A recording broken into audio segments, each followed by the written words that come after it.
एक लड़की की शादी उसकी मर्जी के खिलाफ एक सीधे साधे लड़के से की जाती है, जिसके घर में एक माँ के अलावा और कोई नहीं होता है। दहेज में लड़के को बहुत सारे उपहार और पैसे रुपए मिले होते हैं। लड़की किसी और लड़के से बेहद प्यार करती थी और लड़का भी। लड़की की शादी हो गई, वो अपने ससुराल आ गई। सुहाग रात के वक्त लड़का दूध लेके आता है तो दुल्हन सवाल करती है अपने पति से कि एक पत्नी की मर्जी के बिना पति उसको हाथ लगाए तो उसे बलात्कार कहते हैं। पति ने कहा कि आपको इतने लंबे जाने और गहरे जाने की जरूरत नहीं है, बस दूध लाया हूं, पी लीजिएगा, हम सिर्फ आपको शुभ रात्रि कहने आए थे। ये कहकर के पति कमरे से बाहर निकल जाता है। लड़की मन मार कर रह जाती है क्योंकि लड़की चाहती थी कि झगड़ा हो जाए ताकि मैं इस गवार से पीछा छुड़ा सकूं। दुल्हन घर का कोई काम भी नहीं करती, बस दिन भर ऑनलाइन रहती और ना जाने किस किस से बातें करती रहती। मगर उधर लड़के की माँ बिना शिकायत के दिन भर चूल्हा चौका करती रहती, घर का सारा काम करती रहती, मगर हर पल अपने होठों पर मुस्कुराहट लेके फिरती। लड़का एक छोटी सी कंपनी में छोटा सा मुलाजिम है और बेहद ही मेहनती और ईमानदार है। करीब महीने भर बीत गए मगर पति पत्नी अब तक साथ नहीं सोए। वैसे लड़का बहुत ही शांत स्वभाव वाला था, इसलिए वो ज्यादा बातें नहीं करता था। बस खाने के वक्त अपनी पत्नी से पूछ लेता था कि कहाँ खाओगी, अपने कमरे में या हमारे साथ। सोने से पहले लड़के को डायरी लिखने की आदत थी। जितना दिन भर होता था वो रात को लिखता था। लड़की के पास एक स्कूटी थी। वो हर रोज पति के जाने के बाद बाहर जाती और पति के आने से पहले घर वापस आ जाती। एक दिन छुट्टी का दिन था, लड़का भी घर पे ही था, तो लड़की ने अच्छे भले खाने को भी गंदा कहकर माँ को अपशब्द बोलकर खाना फेंक दिया। मगर वो शांत रहने वाला उसका पति अपनी पत्नी पर हाथ उठा देता है, मगर माँ अपने बेटे को बहुत डांटती है। इधर लड़की को बहाना चाहिए था झगड़े का, जो उसे मिल गया। वो हाथ पैर पटकती हुई घर से बाहर निकलकर चली गई, अपने उसी लड़के अपने प्यार से मिलने के लिए, जिससे मिलने के लिए वो रोज जाया करती थी। लड़की उस लड़के को टूट कर चाहती थी, मगर उसे पता था कि हर लड़की की एक हद होती है जिसे इज्जत कहते हैं। उस इज्जत को उसने बचाए रखा था। इधर लड़की अपने प्यार के पास पहुंचकर कहती है कि अब तो एक पल भी उस घर में नहीं रहना है। आज गंवार ने मुझ पर हाथ उठा दिया, ये उसने अच्छा नहीं किया।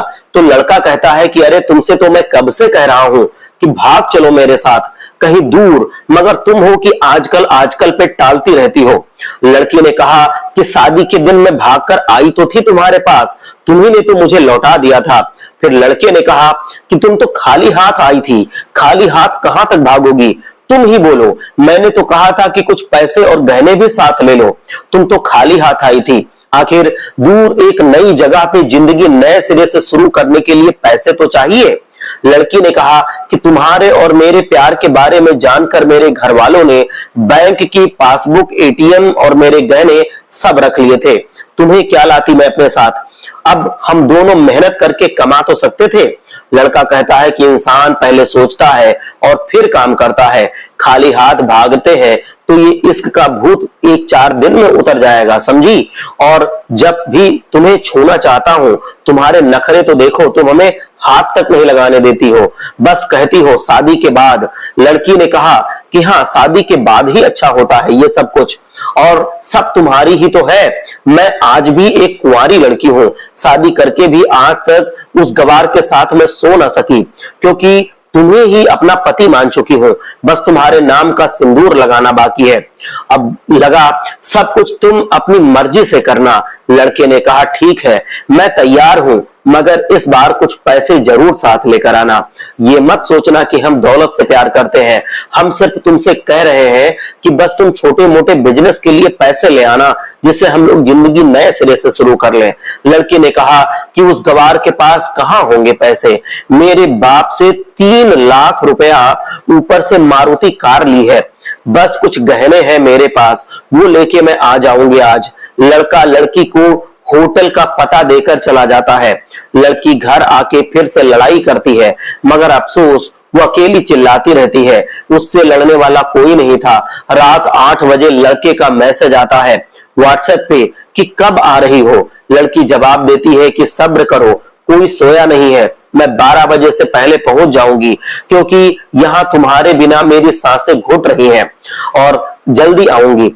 मैं होटल के बाहर खड़ा रहूंगा, लड़के ने कहा और बाय लिखकर बोल दिया। अब लड़की अपने पति को बोल देती है कि मुझे खाना नहीं चाहिए, मैंने बाहर खा लिया है, इसलिए मुझे कोई परेशान ना करे। इतना कह के दरवाजा अंदर से बंद कर लेती है। तभी पति बोलता है कि वो अलमारी से मेरी डायरी दे दो, फिर बंद कर लेना दरवाजा, हम परेशान नहीं करने आएंगे। लड़की दरवाजा खोले बिना ही कहती है कि चाबियां दो अलमारी की। लड़का कहता है कि तुम्हारे बिस्तर के पैरों के तले है चाबी। मगर लड़की दरवाजे पर नहीं खोलती है, बल्कि जोर जोर से गाना सुनने लगती है। बाहर पति कुछ देर दरवाजा पीटता है, फिर लौट जाता है। लड़की ने बड़े जोर से गाना बजा रखा था। फिर वो अलमारी खोलकर देखती है जो उसने पहले बार खोला था, क्योंकि वो अपना सामान अलग अलमारी में रखती थी। खोल के चेक किया तो उसमें वो पैसे भी थे जो दहेज में लड़के को मिले थे, और बहुत सारे गहने भी थे एक पेपर के साथ, जो और उसकी मिल्कियत लड़की के नाम थी। लड़की बेहद हैरान और परेशान थी। फिर उसकी नजर डायरी में पड़ती है और वो जल्दी से वो डायरी निकालकर पढ़ने लगती है।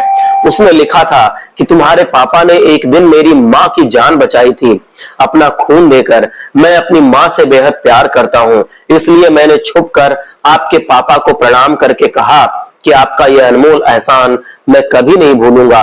कुछ दिन बाद आपके पापा हमारे घर आए तुम्हारे रिश्ते की बात लेकर, मगर उन्होंने आपकी हर बात बताई हमें कि आप एक लड़के से बेहद प्यार करती हो। आपके पापा आपकी खुशी चाहते थे, इसलिए वो पहले लड़के को जानना चाहते थे। आखिर आप अपने पापा की प्रिंसेस हो।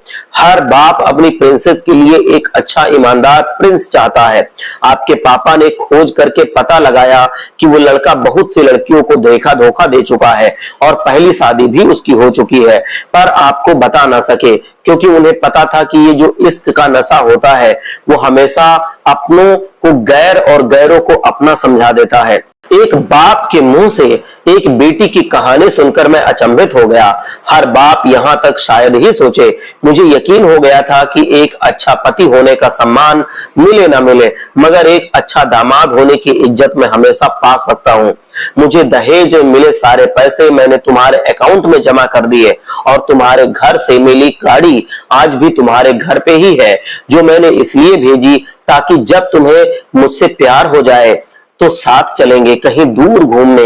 दहेज इस नाम से नफरत है मुझे, क्योंकि मैंने दहेज में अपनी बहन और अपने बाप को खोया है। मेरे बाप के अंतिम शब्द भी यही थे कि किसी बेटी के बाप से कभी 1 रुपया ना लेना, मर्द हो तो कमा के खिलाना, तुम आजाद हो, कहीं भी जा सकती हो। डायरी के बीच पन्नों पर तलाक के पेपर हैं, जहां मैंने पहले ही साइन कर दिया है। जब तुम्हें लगे कि अब इस गंवार के साथ नहीं रहना है तो इस पे साइन करके कहीं भी सारी चीजें लेकर के जा सकती हो। लड़की हैरान थी, परेशान थी। न चाहते हुए भी गंवार के शब्दों ने दिल को छू लिया था। न चाहते हुए भी गंवार के अनदेखे प्यार को महसूस करके उस लड़की की पलकें नम हो गई थी। आगे लिखा था, मैंने तुम्हें इसलिए मारा क्योंकि आपने मेरी माँ को गाली दी, और जो बेटा खुद अपनी माँ की बेइज्जती होने तक सहन नहीं कर सकता, फिर वो बेटा कैसे भला अपनी माँ को गाली देते हुए सह सकता है। तो महसूस होगा कि कभी भी मैंने माँ की बेइज्जती नहीं की, इसलिए मेरा हाथ उठ गया।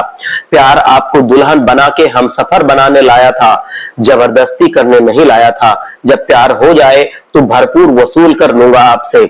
आपकी हर गुस्ताखी का बदला हम शिद्दत से लेंगे आपसे, मगर आप मेरी हुई तो बेपनाह मोहब्बत करके किसी और की हुई तो आपके हक में हम दुआएं मांग लेंगे।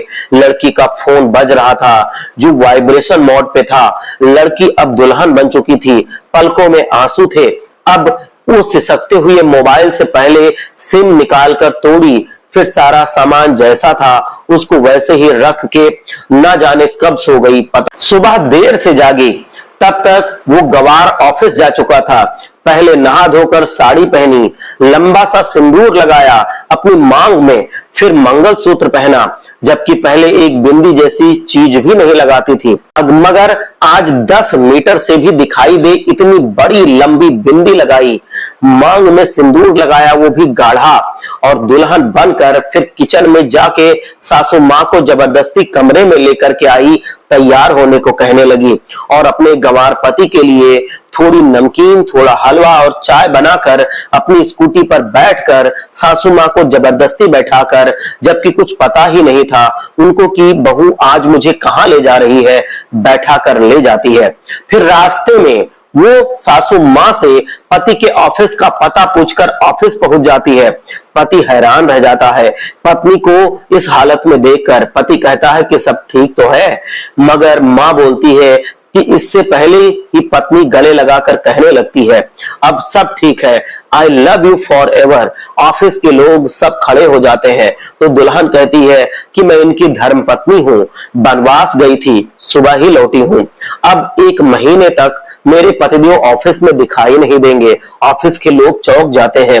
दुल्हन कहती है क्योंकि हम लंबी छुट्टी पे जा रहे हैं। साथ साथ पति कहता है कि पागल हो गई हो।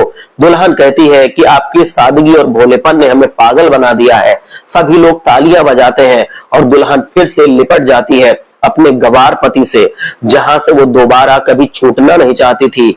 बड़े कड़े फैसले होते हैं कभी कभी हमारे अपनों के, मगर हम समझ ही नहीं पाते कि हमारे अपने हमारी फिक्र खुद से भी ज्यादा करते हैं। माँ बाप के फैसलों का सम्मान करें, क्योंकि ये 2 ऐसे शख्स हैं जो आपको हमेशा दुनियादारी से ज्यादा प्यार करते हैं, बिना किसी शर्त के प्यार करते हैं। तो अगर आपको अच्छी लगी हो ये कहानी तो इसे शेयर जरूर कीजिए, और वीडियो पसंद आया हो तो लाइक जरूर कीजिए, कमेंट में अपनी राय जरूर दीजिए, और ऐसे ही और कहानियां देखने के लिए हमारे पेज को फॉलो कीजिए। यूट्यूब पे देख रहे हैं तो सब्सक्राइब कीजिए। मिलते हैं अगली कहानी के साथ।